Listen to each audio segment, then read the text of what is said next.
Hello दोस्तों, सो हाजिर हूँ एक बार फिर से बहुत ही मज़ेदार ड्रामा के साथ। एंड इसी तरीके के मज़ेदार ड्रामास के लिए जल्दी से हमारे चैनल को सब्सक्राइब कर लीजिए और वीडियो को भी लाइक कर लीजिएगा। बेल आइकन प्रेस करना मत भूलिएगा ताकि आप कोई नोटिफिकेशन मिस न करें। इसे चलिए स्टार्ट करते हैं इस मज़ेदार ड्रामा को। शो की शुरुआत पुलिस स्टेशन को दिखाए जाने से होती है, जहाँ पर हम हमारी फीमेल लीड जिया को देखते हैं, जो कि अपने बॉडी बिस्तर के साथ पुलिस स्टेशन में आई हुई थी। यहाँ पर जिया एक लेडी ऑफिसर को अपना सीवी देती है। इसके बाद वो लेडी ऑफिसर उसका इंट्रोडक्शन लेती है। यहाँ पर हमें पता चलता है कि जिया यहाँ पर एक शेरिफ की जॉब के लिए अप्लाई करने के लिए आई है। एंड वो वहाँ पर ऑफिसर से कहती है, मैं बहुत ही ज्यादा इंटेलिजेंट हूँ, मेरा IQ 108 है, मैं किसी भी केस को बहुत ही आसानी से सॉल्व कर सकती हूँ। इस पर वो ऑफिसर कहती है, बहुत अच्छी बात है, तुम्हें यह जॉब मिल रहा है। इसके बाद तो जिया बहुत ही ज्यादा खुश हो जाती है, लेकिन ऑफिसर तो हाथ में झाड़ू पोछा पकड़ा देती है और कहती है कि तुम कंट्री साइड से आई हुई एक बेवकूफ लड़की हो और तुम्हें लगता है कि तुम्हें यहाँ पर शेरिफ का जॉब मिल जाएगा। वैसे भी हमारे एसिस में क्लीनर की ही कमी है, तो क्लीनर का जॉब तुम्हें मिलेगा, चुपचाप अपना काम करो। एंड वहाँ से चली जाती है। जिसके बाद तो बेचारी जिया ऐसे ही खड़ी रह जाती है अपने उतरे हुए मुंह के साथ। लेकिन फिर वो सोचती है, कोई बात नहीं, जब तक जॉब नहीं मिलता क्लीनर की जॉब ही सही, कम से कम मुझे रेंट का पैसा भरने के लिए तो मिलेगा। 1 महीना कर लेती हूँ, क्या ही हो जाएगा। जिसके बाद वो अपने काम में जुट जाती है। इसके बाद ये बंदी साफ सफाई करते करते पुलिस स्टेशन के चीफ जियान के केबिन में घुस जाती है और वो वहाँ पे क्लीनिंग करने लगती है कि तभी इसको कुछ एविडेंस मिलते हैं, मतलब उन पर इनकी नजर पड़ जाती है और फिर ये उनको ध्यान से देखने लगती है। कुछ देर ध्यान से देखने के बाद इसको समझ आता है कि अभी तक जो भी इन्वेस्टिगेशन की गई है वो पूरी तरीके से गलत है।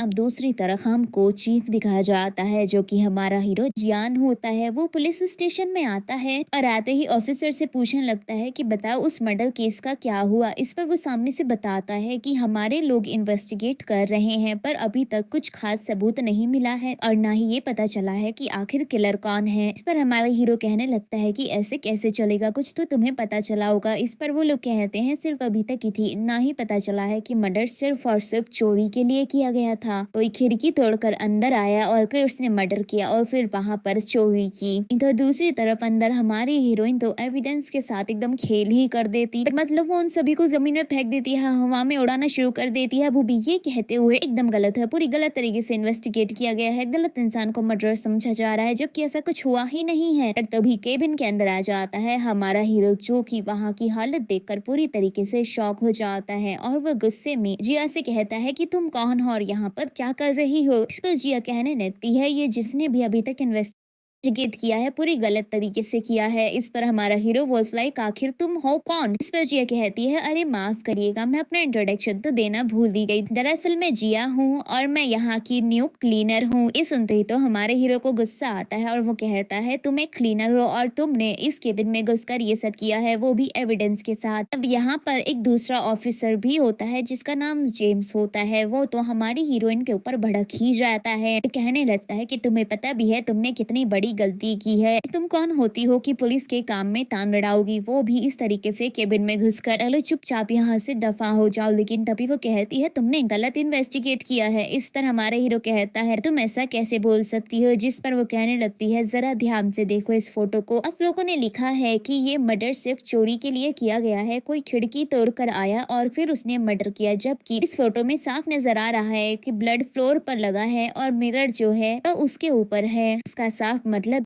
है कि खिड़की बाढ़ में तोड़ी गई है, तो भी इंटेंशनली, ताकि ये दिखाया जा सके कि ये सब कुछ चोरी के इरादे से हुआ है, न कि अगर खिड़की तोड़कर अंदर आया जाता तो ब्लड इन कांच के ऊपर गिरता, ना कि कांच ब्लड के ऊपर गिरता। इस पर तो जेम्स कहता है, तुम ज्ञान देने वाली होती कौन हो, तुम सिर्फ एक मामूली सी क्लीनर हो, तुम कोई शेरिफ नहीं हो जो यहाँ पर बहुत ज्यादा इंटेलिजेंट बनने की कोशिश कर रही हो। और यहाँ पर हमारा हीरो कहता है, देखो आइंदा से ऐसी हरकत मत करना, वरना अगली बार तुम्हें जेल में डाल दिया जाएगा। इस बार तो सिर्फ तुम्हें जॉब से निकाला जा रहा है। ये सुनकर तो जिया पूरी तरीके से शॉक हो जाती है और वो कहती है क्या जॉब से निकाला जा रहा है, आप लोग ऐसा नहीं कर सकते। पर यहाँ पर उसकी बात कोई भी नहीं सुनता और उसके बुरी बिस्तरे के साथ उसे बाहर निकाल दिया जाता है। इसके बाद तो ये बड़ी ही उदास हो जाती है और कहने लगती है अब मैं रेंट का पैसा कहाँ से दूंगी। लेकिन फिर ये कहती है कोई बात नहीं एंड वो अपनी पॉकेट से एक चाबी निकालती है, कहती है मैं खुद उस घर में जाऊंगी और वहाँ पर इन्वेस्टिगेट करूंगी कि क्या हुआ था। उससे हमको फ्लैशबैक दिखाया जाता है जब इसे निकाला जा रहा था तो इसमें चुपचाप उस घर की चाबी उठा ली थी जहाँ पर ये मर्डर हुआ था। बस फिर क्या था, ये तो उस घर में पहुंच जाती है और जाते ही देखती है कि किस तरीके से वहाँ पर चीजें इधर उधर बिखरी हुई हैं।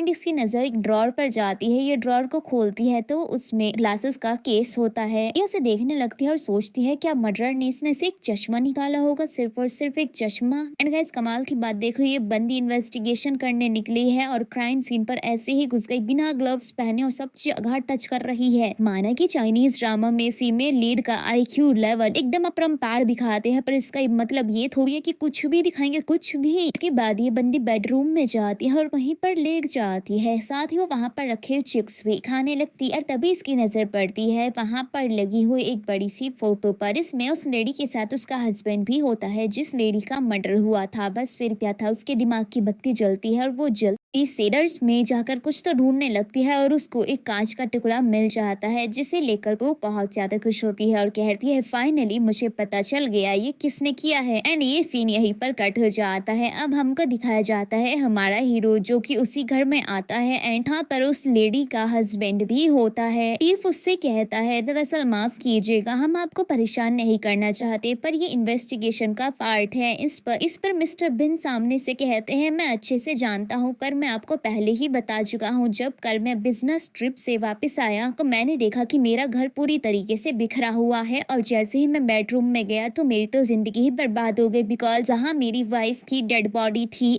जैसे ही उसकी तरफ इशारा करता है यानी बेडरूम की तरफ इशारा करता है तो हमारी हीरोइन उससे तुरंत ही बाहर आती है, वो भी अंगड़ाई लेते हुए। उसे देखकर तो हमारे हीरो का दिमाग ही खराब हो जाता है। वो कहता है तुम यहाँ क्या कर रही हो, वो भी क्राइम सीन पर। फिर वो कहती है आप एकदम सही टाइम पर आए हैं, मुझे पता चल गया है ये किसने किया है। लेकिन हमारा हीरो तो सामने से भड़क जाता है। अब यहाँ पर जेम्स कहने लगता है बेवकूफ लड़की तुमने पूरे क्राइम सीन को बर्बाद करके रख दिया है। लेकिन वो कहती है पर मुझे पता चल गया है कि मर्डर किसने किया है। इस पर चीज कहते हैं तो फिर बताओ किसने किया है। जिसके बाद वो कहती है देखो मैं बताती हूँ कि हुआ क्या था। मर्डरर घर के अंदर आया, वो भी विंडो से नहीं बल्कि दरवाजे से, बिकॉज उसके पास घर की थी। नॉर्मली बेडरूम में गया और उसने लड़की का मर्डर किया। लेकिन लड़की मारना इतना आसान नहीं था, उसने भी पलटवार सामने से किया जिससे उस मर्डरर का चश्मा गिरकर टूट गया। लड़की को मारने के बाद क्योंकि मर्डरर को कुछ भी नजर नहीं आ रहा था इसलिए वो बाहर आया, उसने ड्रॉर खोला जिसमें से उसने चश्मा निकाला और चश्मा पहन दिया। उसके बाद उसने घर की चीजों को तहस नहस करना शुरू किया और फिर दोबारा से रूम में गया और उसने विंडो को तोड़ दिया। उसकी सारी बातें सुनकर लड़की का हस्बैंड होता है वो काफी ज्यादा घबरा जाता है और उसे तो कभी नहीं आने शुरू हो जाते हैं। के बाद हमारी हीरोइन कहती है किसी को भी उस चश्मे के बारे में इसलिए पता नहीं चला क्योंकि वो विंडो के मिरर के साथ गिर गया था, पर मैंने उसे ढूंढ निकाला। एंड वो उस टुकड़े को निकालती है और उस लड़की के हस्बैंड की तरफ करते हुए यह मैं सही कह रही हूँ ना मिस्टर बैंक। इस पर तो मिस्टर बैंक कहते हैं कैसी फालतू की बकवास कर रही हो, मैंने ऐसा कुछ भी नहीं किया, भला मैं अपनी पत्नी का मर्डर क्यों करूंगा। इस तरह वो सामने से कहती है वो तो आप जाने, पर मर्डर तो आपने ही किया है बिकॉज पहले आपने ब्लैक फ्रेम का चश्मा पहना हुआ था और अब आपने गोल्डन फ्रेम का चश्मा पहना है। अगर किसी को भी लगता है कि मैं झूठ बोल रही हूँ तो इसे चेक कर लीजिए कि ये चश्मा किसका है। फिर तो हमारा हीरो हमारी हीरोइन की तरफ बढ़ता है उस कांच के टुकड़े को लेने के लिए कि तभी मिस्टर बैंक का दिमाग इतना घूम जाता है कि वो चाकू उठाकर हमारी हीरोइन के ऊपर हमला करता है, पर शिव उसको रोक लेता है जिसके बाद मिस्टर बैंक को अरेस्ट कर लिया जाता है। उसके बाद हमारा हीरो हमारी हीरोइन से कहता है वाकई में तुम काफी ज्यादा इंटेलिजेंट हो। इस पर वो बहुत खुश हो जाती है। तभी वो सामने से कहता है एक क्राइम सीन है और तुम यहाँ पर नहीं रह सकती, चलो यहाँ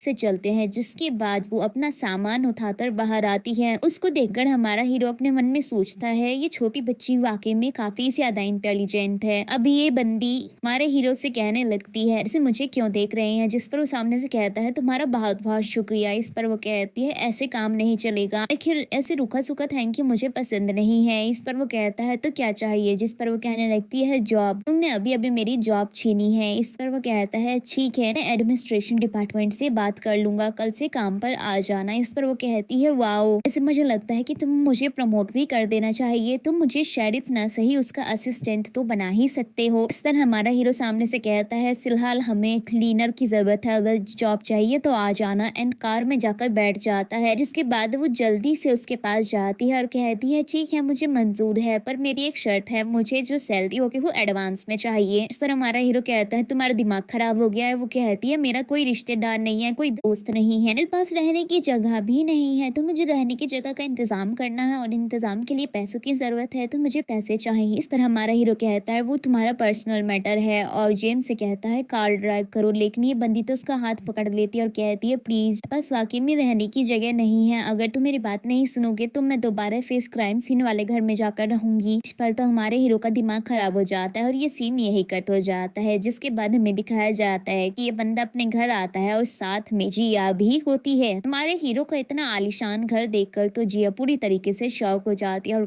कहती है ये तो कमाल की बात है, आपका घर इतना ज्यादा अच्छा है, आप इतने ज्यादा रिच है, ये आपने सैलरी से तो नहीं बनाया है। इस पर सामने से हमारा हीरो कहता है शायद तुमने मेरा सरनेम नहीं सुना, मेरा सरनेम स्किन है। इस पर वो कहती है एक सेकंड, आप इस सिटी की सबसे रिच फैमिली से बिलोंग करते हैं, तो आपको तो ये सब अमीरी विरासत में मिली है। एंड वो सोफे पर जूते लेकर चढ़ जाती है, जो कि हमारे हीरो को बिल्कुल पसंद नहीं आता और वो उसे कहता है कि हमें ऐसे लोग बिल्कुल पसंद नहीं है जो सोफे पर जूते लेकर चढ़े, तो आइंदा से इस बात का ध्यान रखना और सिर्फ 28 तक ही तुम यहाँ पर रह सकती हो। एंड वो बटलर से कहते हैं इसको गेस्ट रूम में रुकवा देना, साथ ही वो उसे कार्ड देता है और कहता है कल इसको कुछ ढंग के कपड़े दिलाकर ले आना, बिकॉज इस लड़की का ड्रेसिंग सेंस एकदम बेकार है। और कहीं ना कहीं हमारे हीरो की बात में सच्चाई तो है। इसके बाद बटलर हमारे हीरोइन को उसके रूम में लेकर आती है, जिस रूम को देखकर हमारी हीरोइन तो बहुत खुश हो जाती है। वो कहती है ये रूम कितना ज्यादा अच्छा है, मैं पहले कभी इतने अच्छे रूम में नहीं रही हूँ। एंड वो बटलर से कहती है ये घर इतना ज्यादा बड़ा है क्या, इसमें चीफ अकेले ही रहते हैं क्योंकि कोई और तो नजर ही नहीं आ रहा। सर बटलर उसको कहती है दरअसल यहाँ पर एक हादसा हुआ था, इसीलिए यंग मास्टर ने पुलिस की जॉब को चूज किया है, तो आइंदा इस बात का जिक्र मत करना। एंड वो वहाँ से चली जाती है। बस फिर क्या था, ये बंदी तो मस्त फैल जाती है रूम में और ये बहुत ही ज्यादा खुश हो रही थी। उसके बाद ये अपने एक लॉकेट को देखती है और अपनी मॉम को याद करती है। अब अगली सुबह का सीन दिखाया जाता है जहाँ पर हमारा हीरो ब्रेकफास्ट कर रहा था और ये पीछे से जा रही होती है कि तभी हमारा हीरो कहता है कहाँ जा रही हो। इस पर वो कहती है ऑफ कोर्स मैं पुलिस स्टेशन जा रही हूँ, मेरी जॉब है। इस पर वो कहता है पहले ब्रेकफास्ट कर लो फिर मैं तुम्हें वहाँ पर ड्रॉप कर दूंगा, जिसके बाद ये ब्रेकफास्ट करने बैठ जाती है। फिर ये अपनी चॉपस्टिक से खाने को उठाने लगती है, जिस पर हमारा हीरो कहता है क्या तुम्हें पता नहीं है सर्व करते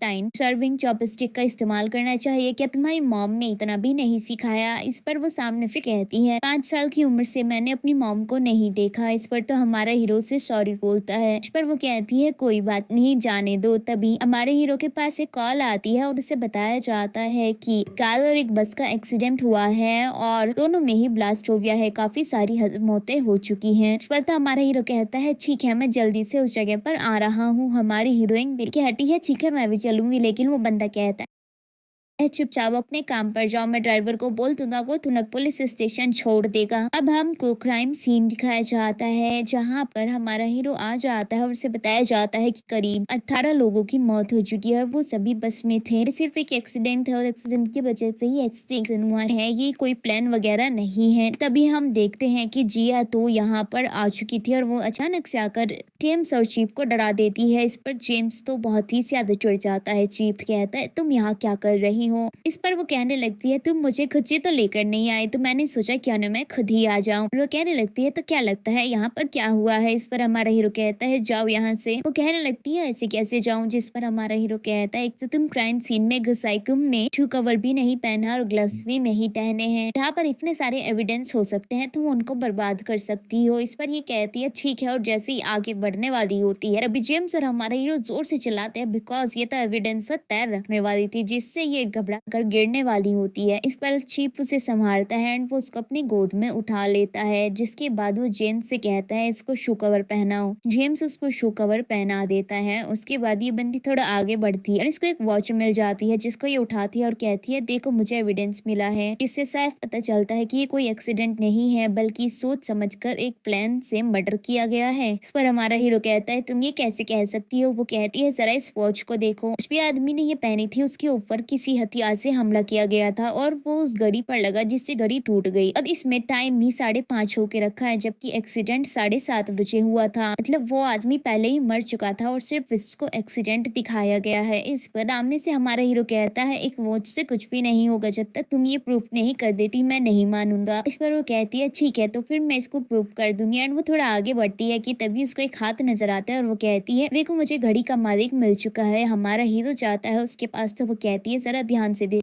इसको, इसके शरीर पर काफी सारे जख्म हैं लेकिन उनसे ब्लीडिंग नहीं हो रही और कपड़ों पर भी जरा भी खून नहीं लगा है, जिसका साफ मतलब है कि ये जख्म पहले दिए गए हैं और फिर इसके कपड़े चेंज करके इसको कार में बैठाया गया और फिर बस के साथ एक्सीडेंट करवा दिया गया। इस पर हमारा हीरो कहता है भला कोई ऐसा क्यों करेगा। इस पर हमारी हीरोइन कहती है ये तो पता करना ही पड़ेगा, क्योंकि वो अपने क्राइम को छिपाना चाहता था। इसके बाद हम देखते हैं कि ये लोग घर पर आ जाते हैं, जहाँ पर हमारा हीरो अभी भी कुछ सोच रहा था। इस पर जिया कहती है क्या सोच रहे हो। जिस पर वो कहता है कि चीजें जितनी आसान दिख रही हैं उतनी आसान नहीं है। एंड वो ये भी कहता है कि तुमने भी जो बोला है उसमें भी मुझे कुछ सच्चाई नजर नहीं आ रही। इस पर तो हमारी हीरोइन से सारी चीजें समझाना शुरू कर देती है और जितने भी पुलिस ऑफिसर यहाँ होते हैं वो इन सभी को बस खड़े होकर देख रहे थे। साथ ही वो लोग आपस में खुसर फुसर भी कर रहे थे कि ये लड़की कौन है, ये तो एक क्लीनर है तो इस केस में कैसे है। जिस पर एक ऑफिसर कहता है पिछला केस भी इसी ने सॉल्व किया था। लोग लगातार इनकी बातें सुन रहे थे पर तभी हमारा हीरो कहता है बस करो, ने जो कुछ भी कहा मुझे उसमें जरा भी सच्चाई नहीं लग रही। जो कुछ भी तुम बोल रही हो ऐसा हुआ ही नहीं होगा, तुम बस अपने मन गढ़ंत कहानियां बना रही हो। इस पर वो कहती है नहीं नहीं देख लेना ऐसे ही सच्चाई है। जिस पर हमारा हीरो कहता है जब तक फोरेंसिक रिपोर्ट नहीं आ जाती मैं तुम्हारी किसी बात पर यकीन नहीं करूंगा। तभी जेम्स यहाँ आता है रिपोर्ट के साथ और वो बताता है कि रिपोर्ट में साफ साफ लिखा है कि आदमी कार में था उसकी मौत पहले ही हो चुकी थी और टाइम करीब 5 से 5:30 के बीच का है। जानकर तो सभी लोग शॉक हो जाते हैं कि हमारे हीरोइन ने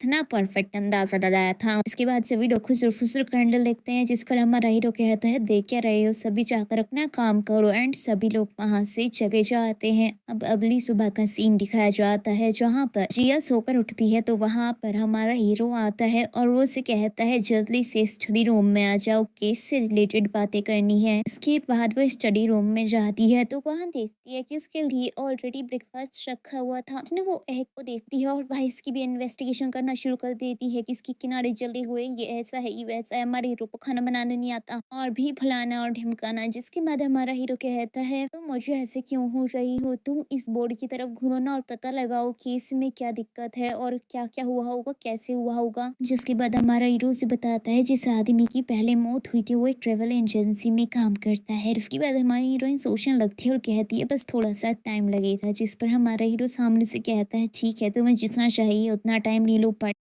बहुत ज़्यादा टाइम भी नहीं मिलेगा, पर अगर इस केस को तुम सॉल्व कर देती हो सबसे पहले तो मैं तुम्हें प्रमोट कर दूंगा, साथ ही तुम्हारी सैलरी भी बढ़ा दूंगा, मैं तुम्हें एक एडवाइजर बना दूंगा। जिसके बाद तो वो बहुत ज़्यादा खुश हो जाती है और कहती है ठीक है मैं इसे अब जल्द से जल्द सॉल्व कर दूंगी। तो अब डील डन हुई। इसके बाद ये लोग हॉस्पिटल जाते हैं। बस में जो बाकी के लोग थे वो लोग बच गए थे उन लोगों से बातचीत करने, जहाँ पर उनकी बात एक आदमी से होती है जो कि उसी एजेंसी में काम करता था। वो उन लोगों को बताता है कि कुछ दिनों से ये आदमी काफी ज्यादा परेशान था। वो कहता रहता था कि कोई इस पर नजर रख रहा है, कोई उसका पीछा कर रहा है। इसके बाद हमारा हीरो पुलिस स्टेशन आ जाता है और वो सभी ऑफिसर से कहता है उस एजेंसी के सारे सीसीटीवी फुटेज की फुटेज निकलवा कर लेकर आओ, आसपास की सभी फुटेजेस मुझे चाहिए। साथ ही वो आदमी कहाँ रहता था, क्या करता था, उसके घर में क्या क्या हो रहा था, मुझे उसकी हर एक पल की डिटेल्स चाहिए। इसके बाद हमारे हीरो के पास उसके सीनियर का कॉल आता है जो कहता है कि बताओ केस कहाँ तक पहुंचा। इस पर हमारा हीरो कहता है दरअसल ये मर्डर केस है। इस पर उसका सीनियर कहता है कुछ मर्डर केस नहीं है, बस एक मामूली सा एक्सीडेंट है, एक्सीडेंट बोल के फाइल बंद कर दो। लेकिन हमारा हीरो कहता है पर मैंने इन्वेस्टिगेट किया है और जल्द ही हम खूनी को पकड़ लेंगे। इस पर तो वो चिल्लाना शुरू कर देते हैं और कहते हैं कि कल मैं तुम्हारे पुलिस स्टेशन में आऊंगा। इसके बाद हमारा हीरो टेंशन में बैठ जाता है। अब हमारी हीरोइन शाम में जब निकल रही होती है वो उसे कहती है क्या तुम नहीं चलोगे, जिस पर वो कहता है नहीं, मुझे अभी केस को सॉल्व करना है, तुम जाओ, बाहर ड्राइवर वेट कर रहा है। जिस पर वो उसको एक ग्रास देती है और कहती है हमारे विलेज में इसको लकी ग्रास कहा जाता है, इसके पास ही होती है, उसके सब काम बहुत ही ज्यादा अच्छे होते हैं। इस पर तो वो हंसने लगता है। इसके बाद ये बंदी यहाँ से चली जाती है। इसके बाद हमारा हीरो सुबह तक काम करता है और फिर अगली सुबह उनका सीनियर भी आ जाता है जो कि आते ही हमारे हीरो के ऊपर बरस जाते हैं। वो कहते हैं कि ये सिर्फ एक एक्सीडेंटल एक्सप्लोजन का मामला है, तो फिर तुम इतने दिनों से इसे सॉल्व क्यों नहीं कर पा रहे, इस केस को आखिर तुम खींच क्यों रहे हो इस तरीके से। इस पर हमारा हीरो कहता है मैंने आपको पहले भी बताया है कि कोई मामूली एक्सप्लोजन नहीं है बल्कि एक मर्डर केस है और ट्रेवल एजेंसी के अंदर के ही आदमी ने किसी ने मर्डर किया है। इस पर सीनियर चिल्लाते हुए कहते हैं मुझे फालतू की बातें मत बताओ, ये बताओ कि तुम लोगों में से कौन जीनियस है जो इसको सॉल्व करेगा। इस पर तो हमारा हीरो हमारे हीरोइन को याद करता है। अब फिर दिखाया जाता है कि ये बंदी क्लीनिंग कर रही होती है, एक ऑफिसर इसको बुलाने आती है, जिसके बाद ये आती है। हमारा हीरो कहता है कि ये है जो सॉल्व करेगी। इस पर सीनियर वॉज लाइक ये कौन है। इस पर हमारी हीरोइन कहती है मेरा नाम जिया है और मैं यहाँ की एक न्यू क्लीनर हूँ। इस पर वो कहते हैं इस क्लीनर केस सॉल्व करेगी। जिस पर हमारा हीरो कहता है बिकॉज ये काफी ज्यादा इंटेलिजेंट है और पिछले केस में भी इसने काफी ज्यादा हेल्प की थी और अभी तक इस केस में अगर हम कुछ कर पाए हैं तो इसी की बदौलत कर पाए हैं, ये इन्वेस्टिगेशन में बहुत अच्छी है। इस पर तो उनका सीनियर कहता है तुम्हारा दिमाग खराब हो चुका है, आज साफ सफाई करने वाले केस सॉल्व करेंगे तुम लोगों को, क्या मैंने यहाँ पर मूंगफली छीलने के लिए रखा हुआ है, तो एक काम करो तुम काम वाले बन जाओ और इन सब क्लीनर को ही यहाँ पर काम में लगा दो।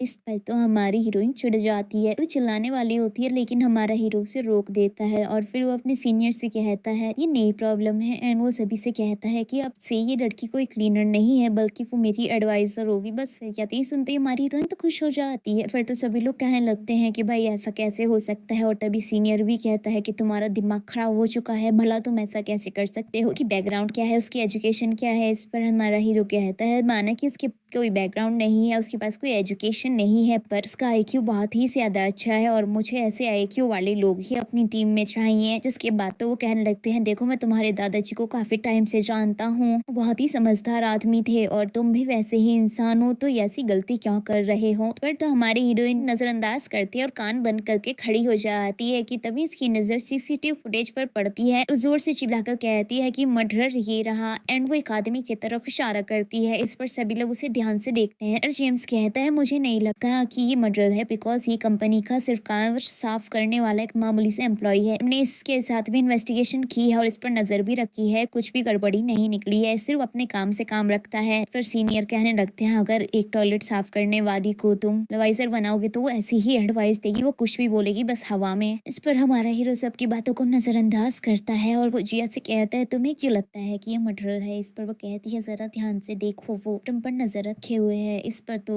एम्स कहता है बिल्कुल भी नहीं, वो सिर्फ अपने काम से काम रख रहा है। इस पर हमारी हीरोइन कहती है जरा ध्यान से देखो, खाना खाने इसी तरीके से बैठता है ताकि उसके सामने कोई बर्तन हो स्टील का जिससे वो उस आदमी पर नजर रख सके, और जब वो कार वॉश करता है तो मिरर से नजर रखता है, हमेशा ही टाइम देखते रहता है। वो अपनी आंखों का पूरा इस्तेमाल कर रहा है नजर रखने में, इसीलिए यही मर्डर है बिकॉज हर उस जगह पर मौजूद है जहाँ पर विक्टिम मौजूद है। इससे साफ समझ आता है कि ये आदमी कोई मामूली नहीं है बल्कि एक प्रोफेशनल मर्डरर है। इस पर senior was like wow wow बिल्कुल अच्छे, बहुत अच्छे, हम समझ गए, हमने तुम्हारी कहानी पर बिल्कुल यकीन करी, अब जल्दी से जाओ वॉशरूम क्लीन करो। इस पर तो हमारी हीरोइन कहती है मैं एकदम सही कह रही हूँ, जिसके बाद सीनियर को काफी ज्यादा गुस्सा आ जाता है, लेकिन हमारा हीरो कहता है ये सही भी तो हो सकती है। जिस तरह सीनियर कहने लगते हैं ऐसा कैसे, सब कुछ सबूतों के ऊपर डिपेंड करता है, सिर्फ आएगी कोई भी कहानी बताएगी तो ऐसे नहीं चलता है। इस पर हमारा हीरो कहता है पर देखा जाए तो लग वैसा ही रहा है, अगर हम इस आदमी की अच्छे से इन्वेस्टिगेशन करते हैं तो शायद सच्चाई सामने आ सकती है। इस पर सीनियर कहता है ठीक है, कल तक का टाइम है, इन्वेस्टिगेशन करो और सच्चाई सामने लेकर आओ, और अगर ऐसा नहीं होता है तो ये लड़की यहाँ पर नहीं रहेगी। एंड वो हमारी हीरोइन से कहता है अपना सामान पैक करना और कल के कल फिर यहाँ से दफा हो जाना। उसके बाद वो लोग यहाँ पर कंप्यूटर में उसकी फुल इंफॉर्मेशन निकालते हैं, पर सीनियर कहता है इसको यहाँ बुलाओ और फिर अच्छे से इंट्रोगेशन करो। तभी यहाँ पर अलार्म बजने लगता है। इस पर सीनियर कहता है ये सब कुछ क्या है, जिस पर जेम्स बताता है अलार्म तब बजता है अगर कोई पहले से हमारे सिस्टम में मौजूद होता है। जिसके बाद उस आदमी के बारे में पता किया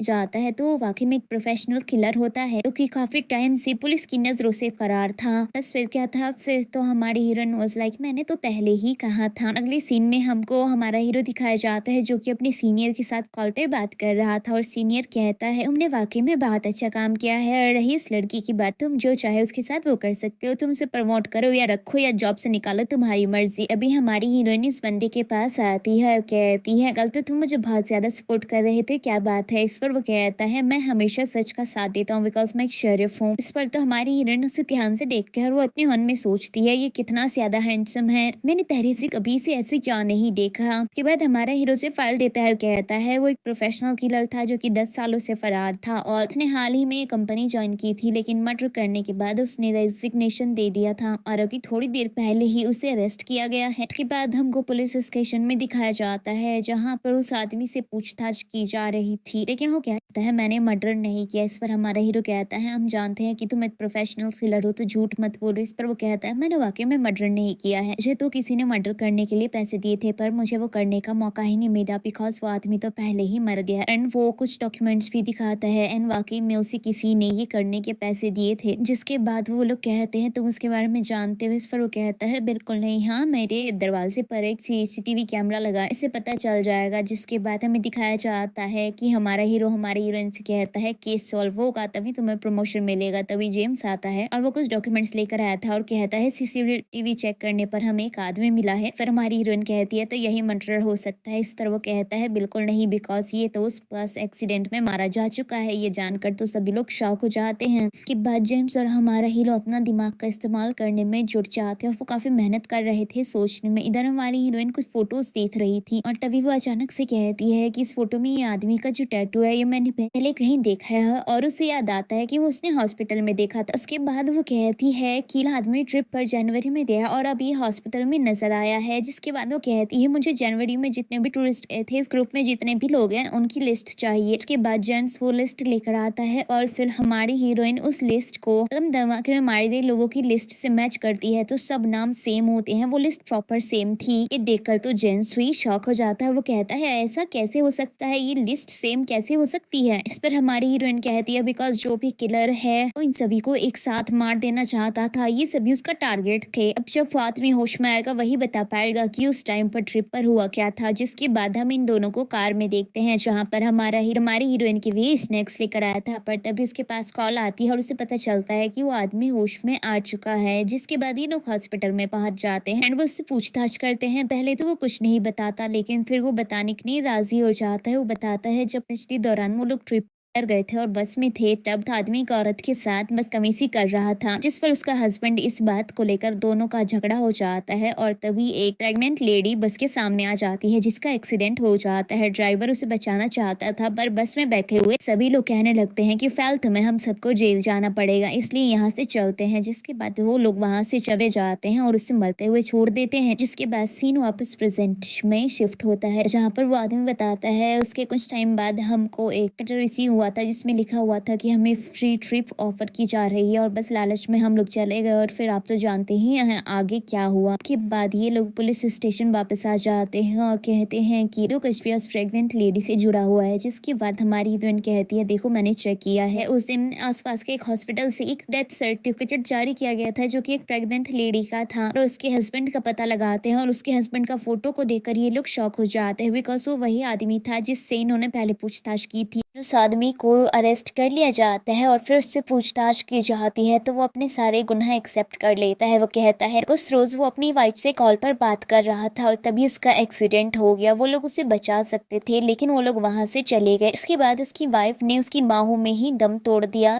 अपना रिवेंज लेने के लिए उसने ये सब कुछ किया था और उसे इसका जरा भी पछतावा नहीं है। के बाद हमारा हीरो सभी के सामने अनाउंस कर देता है कि जिया एकदम प्रोफेशनल एक एडवाइजर है। अब वो कोई क्लीनर नहीं है, साथ ही वो उसको उसका आईडी भी पहना देता है। जिसके बाद हमारी हीरोइन हमारे हीरो की तरफ ऐसे देखती है जैसे वो कोई आईडी नहीं बल्कि मंगलसूत्र हो। तो बहुत कुछ होती है। इसके बाद हम इन दोनों को कार में देखते हैं जहाँ पर हमारा हीरो जिया को उसकी सैलरी देता है। इस पर तो वो खुश होती है लेकिन जब वो देखती है कि पैसे इतने कम है तो उदास हो जाती है। इस पर तो ये बंदा उसे बोनस देता है। बोनस देखकर तो उसकी खुशी का कोई ठिकाना नहीं था बिकॉज उसका अमाउंट काफी ज्यादा था। के बाद वो बहुत ज्यादा खुश होती है और फिर हमारे हीरो से कहती है अब तो मजे आ गए, अब जल्दी से मैं अपना नया घर ले लूंगी और वहाँ शिफ्ट कर जाऊंगी। ये लाइन सुनकर हमारा हीरो थोड़ा सा उदास हो जाता है। वो याद करता है कि उसी ने खुद उसे कहा था कि वो 28 तक बस यहाँ रह सकती है। वैसे वो बिल्कुल नहीं चाहता था कि जिया उसके घर को छोड़कर जाए कि कहीं न कहीं वो उसे अब पसंद करने लगा था। इसके बाद वो उसे कहता है कि रात को मेरे साथ डिनर पर चलना। अब हमको रात का सीन दिखाया जाता है जहाँ पर ये डिनर कर कर लौट रहे थे। यहाँ पर हमारा हीरो उससे कहता है कि तुम इतने ज्यादा इंटेलिजेंट कैसे हो, आखिर तुम डिटेक्टिव ही क्यों बनना चाहती हो। इस पर वो कहती है अपनी मॉम को ढूंढने के लिए। इस पर वो कहता है तुम्हारी मॉम तो शायद घर छोड़कर चली गई थी जब तुम 5 साल की थी। इस पर वो कहती है ऐसा नहीं है, दरअसल मेरी मॉम को उस विलेज में ट्रैफिकिंग के थ्रू लेकर आया गया था और मेरे डैड ने उन्हें जबरदस्ती अपने पास रखा हुआ था लेकिन जब उनकी फैमिली ने उन्हें ढूंढा तो वो उन्हें ले गई। मैं बस 5 साल की थी इसीलिए मैं इसमें आना चाहती हूँ। जिससे हमारा हीरो कहता है तो तुम उनसे मिलना चाहती हो। इस पर वो कहती है बेशक मैं उनसे मिलना चाहती हूँ पर मैं उन्हें फोर्स नहीं करूंगी अपने साथ रहने के लिए। बस मैं ये चाहती हूँ जब वो मुझसे मिले तो मेरे ऊपर गर्व करे कि मैं कोई गलत काम नहीं कर रही हूँ और मैं एक अच्छा काम करके अच्छी जिंदगी जी रही हूँ। वो अपना पेंडेंट भी उसे दिखाती है और कहती है मॉम ऐसा ही बनाया करती थी, उन्होंने ही ये मुझे बना कर दिया था। अगले सीन में हम हमारे हीरो को देखते हैं जहाँ पर इसके पास एक कॉल आती है। दूसरी तरफ का आदमी कहता है आपने जो इन्फॉर्मेशन मांगी थी मैंने भेजी है। जिसके बाद ये उसे खोलता है कि देखता है कि जो जिया की मॉम है अब वो एक फेमस ज्वेलरी डिजाइनर है। वो फुल उनकी वेबसाइट चेक करता है और फिर वो उनसे मिलने पहुंच जाता है जहाँ पर वो उनसे कहता है दरअसल मैंने देखा है आपकी वेबसाइट, आप बहुत अच्छी ज्वेलरी डिजाइन करती है, मुझे बहुत ज्यादा पसंद आया, मुझे अपने एक दोस्त के लिए बनवाना है। फिर तो वो उसे बताना शुरू करती है कि वो कैसे कैसे डिजाइन बनाती है। इसके बाद वो कहता है दरअसल जो आपका मेन लोगो है इसी तरीके का पेंडेंट मेरी एक दोस्त के पास है, वो करीब 5 साल की थी तब से वो उसके पास है, उसकी मॉम ने उसे बना कर दिया था। ये सुनते ही तो वो शॉक हो जाती है एंड वो अपनी डॉटर को याद करने लगती है और वो समझ जाती है कि वो लड़की कोई और नहीं बल्कि उनकी डॉटर है एंड वो काफी ज्यादा इमोशनल हो जाती है और फिर कहती है आपको क्या उसी दोस्त के लिए बनवाना है। इस पर वो बंदा हाँ में जवाब देता है। जिसके बाद वो कहती है आपके लिए अनुसार आपकी जो भी चीज है वो आप तक पहुंच जाएगी, अब आपको जाना चाहिए। जिसके बाद हमारा हीरो वहां से निकल जाता है। तभी इसके पास आती है जिया की कॉल। वो कहती है शिफ्टिंग करने में हेल्प करो। बस फिर क्या था, बंदा उसकी शिफ्टिंग करवाने के लिए पहुंच जाता है। वो लोग लिफ्ट में होते हैं तभी ये बंदी कैंडी खाने लगती है कि वो कैंडी जमीन पर गिर जाती है पर वही कोने में चली जाती है। इस पर से लिफ्ट को ध्यान से देखने लगती है और फिर कहती है जरूर लिफ्ट के ऊपर कोई डेड बॉडी है। इस पर हमारा हीरो लाइक जहाँ देखो डेड बॉडी नजर आती है और वो एक दूसरी कैंडी निकालती है और कहती है देखो ये जमीन पर गिरी है पर एक कोने में गई है, मतलब ऊपर से कुछ तो के ऊपर भारी चीज है। इस पर हमारा हीरो लाइक हर एक चीज लाश नहीं होती। इस पर वो कहने लगती है मैं बोल रही हूँ ना डेड बॉडी है तो मतलब है। बस फिर क्या था, हमारा हीरो तो अपने लोगों को बुला लेता है और वहाँ वाकई में एक डेड बॉडी निकलती है। आदमी के बारे में पता किया जाता है तो पता चलता है कि वो एक रिच फैमिली से बिलोंग करता है पर वो पागल है और वो पागल खाने में रहा है जहाँ से वो भाग गया था कुछ दिनों पहले और फिर अब उसकी बॉडी मिली है। इसके बाद हम देखते हैं कि हमारा हीरो कार में होता है जहाँ इयररिंग्स उसके पास आ चुके थे और वो प्रैक्टिस कर रहा था कि वो किस तरीके से हमारी हीरोइन को वो देगा। और तभी अचानक से आ जाती है और कहती है क्या कर रहे हो। इस पर तो बॉक्स को छिपा लेता है और कहता है कुछ भी नहीं। लेकिन जैसे तैसे वो हिम्मत जुटाकर बोलने वाला होता है पर तभी इसके पास कॉल कॉल आ जाती है, जिससे कॉल को देखकर चिढ़ जाता है बिकॉज जैसे तैसे तो बंदे ने हिम्मत जुटाई थी। फिर इसको अपने ऑफिस जाना पड़ता है। उसके बाद ये लोग आ जाते पुलिस स्टेशन में, जहाँ पे इन्हें बताया जाता है कि सीसीटीवी फुटेज आ चुकी है। तो हमारा हीरो जैसे ही देखने लगता है कि तभी हमारी हीरोइन उसके शोल्डर पर अपना हाथ रखती है। पर तो ये बंदा बड़ी ही मासूमियत से उसकी तरफ देखता है, लेकिन हमारे हीरोइन वाज लाइक देख क्या रहे हो, सीसीटीवी फुटेज पर ध्यान दो। उसके बाद वो लोग फुटेज देखते हैं कि वो किस तरीके से वहां से भागा था और फिर बिल्डिंग में पहुंचा था। इस पर हमारा हीरो कहता है सुसाइड लग रहा है, वैसे भी ये पागल है, बिल्डिंग में पहुंच गया होगा, लिफ्ट में गिर गया होगा और मौत हो गई होगी। और हमारी हीरोइन जिसकी चीली की निगाह है वो कहती है बिल्कुल नहीं, ये सुसाइड है ही नहीं, ये तो एक प्रॉपर मर्डर है।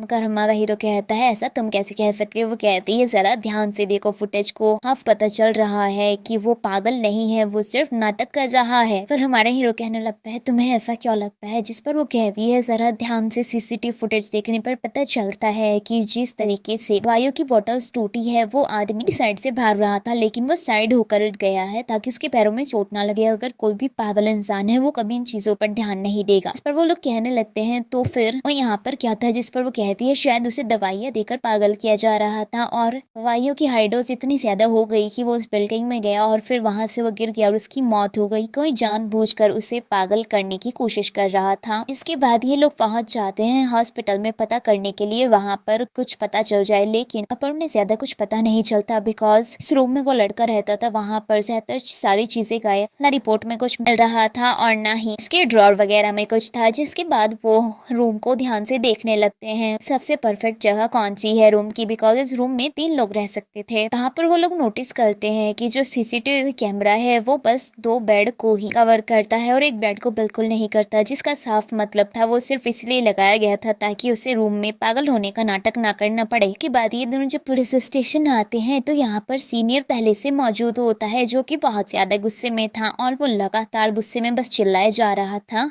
आखिर तुम लोग अभी तक कुछ क्या नहीं कर पाए हो। और हमारी हीरोइन को देखकर तो वो और भी ज्यादा चिढ़ जाता है, जिस पर वो बंदी भी अंदर चली जाती है। अंदर जाकर वो अपना काम करना शुरू कर देती है, मतलब इन्वेस्टिगेशन। बाहर सीनियर हमारे हीरो के ऊपर लगातार चिल्लाया जा रहा था, जिस पर हमारा हीरो कहता है मैं कह रहा हूँ ना मैं सब कुछ हैंडल कर लूंगा, किसी भी चीज की टेंशन मत लीजिए। पर ये कहाँ सुनने वाला था सीनियर। तभी हमारी हीरोइन आती है और कहती है कि मुझे पता चल गया है कि उसने क्यों पागल होने का नाटक किया और उसका क्या मोटिव था। जिसके बाद दिखाती है कि ऑनलाइन उसकी ज्यादातर इन्फॉर्मेशन मिटा दी गई है, उसके अकाउंट को डिलीट कर दिया गया है, मतलब उसने कोई बड़ा क्राइम किया है और उसके फैमिली वाले उस क्राइम से उसे बचाना चाहते थे। वो चाहते थे कि यहाँ पर कुछ भी ना हो, उसके बारे में कुछ भी पता न चले। वो लोग कहने लगते हैं उसने ऐसा क्या क्राइम किया होगा। इस पर हमारी हीरोइन कहती है वो बस पता करना होगा, शायद वो मर्डर भी हो सकता है। भी तो उसके फैमिली वाले उसे प्रोटेक्ट करने के लिए एक मेंटल हॉस्पिटल में रख रहे थे और उसकी सारी जानकारी धीरे धीरे मिटा रहे थे। इसके बाद जब उसकी फुल इन्फॉर्मेशन निकाली जाती है तो उन्हें पता चलता है कि उसके ऊपर ऑलरेडी एक केस लगाया गया था जिसमें उसने एक लड़की का मर्डर कर दिया था, वो भी एक बिल्डिंग से धक्का देकर। जिसके बाद उसको सजा नहीं सुनाई गई बिकॉज वो पागल होने का नाटक कर रहा था और उसने हर जगह सभी को पैसे दिए थे।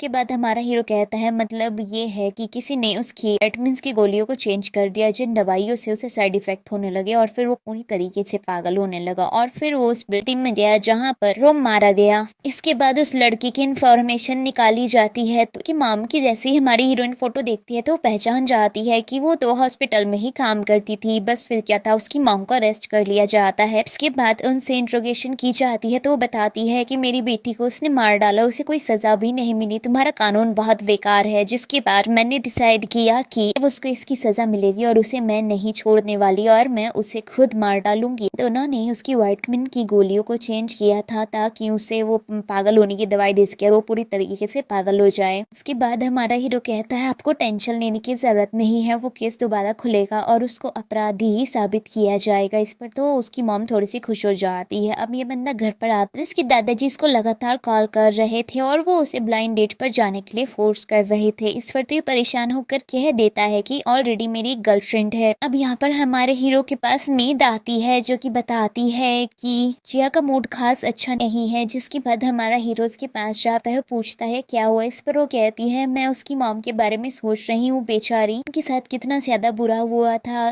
वो कहता है टेंशन मत लो, अब सब ठीक हो जाएगा, वैसे मेरे पास तुम्हारे लिए कुछ है। एंड वो उसको बॉक्स देता है और ये बंदी जब इयररिंग्स देखती है तो बहुत खुश हो जाती है। हमारा हीरो बताता है कि ये तुम्हारी मॉम का काम है, जिसे देखकर वो बहुत खुश होती है। जिसके बाद वो बताता है कि वो एक फेमस ज्वेलरी डिजाइनर बन चुकी है, फिलहाल अपनी लाइफ में बहुत ही ज्यादा खुश है। यहाँ पर हमारी हीरोइन हमारे हीरो से कहती है कि तुम मेरे लिए इतने ज्यादा अच्छे क्यों हो। इस पर हमारा हीरो मैं के अलावा कुछ बोल ही नहीं पाता। इस पर तो हमारी हीरोइन कहती है तुम्हें मेरी हेल्प चाहिए होगी इन्वेस्टिगेशन में, इसलिए बोल रहे हो। जिस पर वो कहता है नहीं, क्या तुम मेरी गर्लफ्रेंड बनोगी। इस पर तो वो शौक हो जाती है और थोड़ी सी खुश भी होती है। तभी ये बंदा सामने से कहता है नहीं नहीं सॉरी, गर्लफ्रेंड बनने की एक्टिंग करनी है। इस पर वो कहती है मतलब। जिस पर वो कहता है मुझे मेरे पुराने घर जाना है, इसलिए तुम मेरी गर्लफ्रेंड बनने की एक्टिंग करना। इस पर तो वो राजी हो जाती है। बस फिर क्या था, वो उसे अपने दादाजी से मिलवाने लेकर आ जाता है और दादाजी उससे मिलकर बहुत ही ज्यादा खुश होते हैं। एंड ये बंदी यहाँ भी अपनी जासूसगिरी चालू कर देती है। जिसके बाद ये बाहर अकेले बैठी हुई थी कि तभी हमारा हीरो यहाँ पर आता है और वो कहता है क्या तुम्हें पता है मैंने पुलिस फोर्स ज्वाइन क्यों की। इस पर वो कहती है तुम्हारी बहन की वजह से। फिर वो शौक हो जाता है और कहता है दादाजी ने तुम्हें बताया। इस पर वो कहती है नहीं, पुरानी फोटोज में तुम्हारी बहन है लेकिन अब तुम्हारी बहन की फोटो नहीं है। और ऊपर वाले रूम में एक सफेद कलर की रस्सी टंगी है और वो तभी टंगती है जब कोई मर जाता है, मतलब वो उन्हीं का रूम होगा। पर वो कहता है मेरी बहन एक बार एक जगह घूमने गई थी और फिर खबर आई कि वहां पर पानी में डूबकर उसकी मौत हो चुकी है और वो स्विमिंग में बहुत ज्यादा अच्छी थी, तो मुझे यकीन नहीं हुआ। मैं उसे इन्वेस्टिगेट कर रहा हूँ पिछले 10 सालों से। अगले सीन में दिखाया जाता है कि ये बंदा अपना रिजाइन दे रहा होता है। हमारी हीरोइन उसकी ये बात सुन लेती है तो फिर कहती है तुम रिजाइन क्यों दे रहे हो। जिस पर वो कहता है 10 साल हो चुके हैं, कुछ भी पता नहीं चल रहा है, इसलिए मैं रिजाइन दे रहा हूँ। जिस पर वो कहती है तुम्हें हार नहीं माननी चाहिए। इस पर वो कहता है मैं मान चुका हूँ। अब ये बंदा अकेला बैठा हुआ था, तभी इसके पास हमारी हीरोइन आती है। हमारी हीरोइन उसे टिकट्स देती है और कहती है हम वहाँ पर जा रहे हैं जहाँ पर तुम्हारी बहन थी। बस फिर क्या था, ये दोनों वहाँ पर पहुँच जाते हैं इन्वेस्टिगेशन करने के लिए। यहाँ पर ये वहाँ के कुछ लोकल लोगों से पता करते हैं, जिस पर वो लोग कहते हैं शायद उस पानी में भूत रहता है, बहुत सारे बच्चों की भी मौत हुई है वहाँ पर। जब हमारी हीरोइन उन बच्चों की कब्र देखती है तो अचानक से खोदना शुरू कर देती है, जिस पर वहाँ के लोकल लोग उनके ऊपर हमला कर देते हैं और हमारा हीरो तो बेहोश हो जाता है एंड हमारी हीरोइन को अरेस्ट कर लिया जाता है। हमारी हीरोइन जेल में होती है, जिसके बाद कह रही होती है प्लीज मुझे जाने दो, मैं तुम नहीं जानती कि मैं कौन हूँ। पर तभी यहाँ पर हमारा हीरो आ जाता है और जो कि उसको बचा लेता है। इसके बाद ये लोग जाते हैं उन पेरेंट्स के घर पे जिनके बच्चों की डूबकर मौत हुई थी और फिर हमारी हीरोइन नोटिस करती है कि कमाल की बात ये है कि जितने भी बच्चे मरे हैं उनमें ज्यादातर सब लड़कियां हैं। इसके बाद ये पुलिस ऑफिसर से मिलने के लिए जाते हैं और उससे कहते हैं कि हमें उस जगह पर जाना है जहाँ पर वो सभी घटनाएं घटी थी। जिसके बाद ऑफिसर कहता है मैं एक शेरिफ हूँ, तुम लोग का ड्राइवर नहीं। इस पर तो हमारा हीरो उसके मुंह पर पैसे फेंक कर मारता है। बस फिर क्या था, वो तो पहली फुर्सत में उन लोगों को लेकर जाता है तो वहाँ पर उनको एक आदमी की डेड बॉडी मिलती है। जिसके बाद ये लोग पता करते हैं तो पता चलता है जिन घर के बच्चे मरे थे उन सभी को काफी सारा पैसा मिला था। पता लगाने पर इन लोग को पता लग जाता है कि ज्यादातर सब लड़कियां मरी थी और 3 फैमिली की बेटियां मरी थी और तीनों बेटियों को बहुत बुरी तरीके से रखा जाता था, जिसका साफ मतलब था तीनों फैमिली ने मिलकर प्लान बनाया था और अपनी ही बेटियों को मार दिया था ताकि वो इंश्योरेंस का पैसा ले सके। जिस आदमी की डेड बॉडी मिली थी उस आदमी ने उनको देखा था और वो उनको ब्लैकमेल करता था। हमारे हीरो की बहन को इसके बारे में पता चल गया था, जिसके बाद उन लोगों ने उसको भी मिलकर मार डाला था। उसके बाद फाइनली हमारे हीरो को पता चल जाता है कि उसकी बहन की मौत कैसे हुई थी। अगले सीन में हम हमारी हीरोइन को देखते हैं जो कि सो रही थी। हमारा हीरो उसके पास आता है और कहता है कि क्या हुआ। इस पर वो बताती है कि तुम रिजाइन दे रहे हो। वो कहता है नहीं दे रहा। इस पर वो खुश हो जाती है और फाइनली ये बंदा उसको बता देता है कि वो उसे पसंद करता है और वो चाहता है कि वो सच में उसकी गर्लफ्रेंड बन जाए। जिस पर ये खुश होकर उसे हक कर लेती है। ये बंदा किस करने के लिए उसे क्लोज आता है पर वो उसे रोक देती है। अब हमें दिखाया जाता है पुलिस स्टेशन का सीन, जहाँ पर ये बंदा हमारी हीरोइन से कहता है तुम्हारे लिए एक सरप्राइज है और वो सरप्राइज कोई और नहीं बल्कि उसकी मॉम होती है, जिन्हें देखकर वो इतनी ज्यादा खुश होती है कि उसकी आंखों से खुशी के आंसू आ जाते हैं। और इसी के साथ ये ड्रामा यहीं पर एंड हो जाए। चाहे आपको ये ड्रामा कैसा लगा कमेंट करके जरूर बताना। वीडियो को लाइक करना, चैनल को सब्सक्राइब करना। Thank you so much for watching. Bye.